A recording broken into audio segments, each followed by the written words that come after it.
ஒருபோதும் ஒன்றிய அரசால் தமிழை அழித்து விடவும் முடியாது, அது வேற. ஆனால் என் மீது ஆதிக்கம் செலுத்தக்கூடாது. இதோட தனித்தன்மை இருக்குது. இது நீ பண்ணுற வேலை என்னான்னு உனக்கு புரிய வைக்கணும்.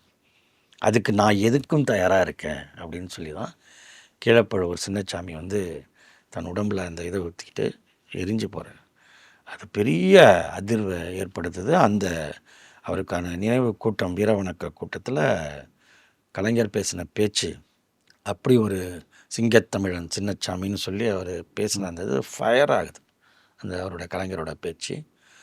சின்னசாமி இந்த மாதிரி ஆன பிறகு அடுத்தடுத்து பார்த்திங்கன்னா இந்த போராட்டங்கள் பெருசாக ஆகுது.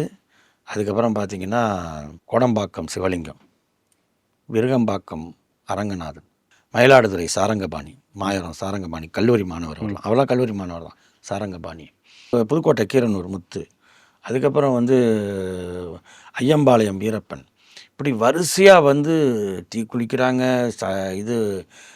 விஷங்க சாப்பிட்றாங்க. இப்படி சாப்பிட்டு எல்லாம் இறந்து போகிறாங்க. வரிசையாக அப்படியே ஒரே இதாக பற்றிக்குது தமிழ்நாடு பூரா. அதாவது ஒரு மொழிக்காக எல்லாம் சின்ன சின்ன பசங்க. அப்போவே என்னென்னா அரசாங்கம் என்ன பண்ணுது, இல்லை அவனுக்கு தீராத வயிற்று வலி இருந்துச்சு அதுக்காக செத்து போயிட்டான், அவன் குடும்பத்தில் கடன் இருந்துச்சு அதுக்கு செத்து போயிட்டான்லாம் சொல்லி பார்த்தாங்க. ஆனால் போய் பார்த்தா தான் தெரியுது உண்மையிலேயே அவர்கள் இதை நோக்கி தான் வந்திருக்கு.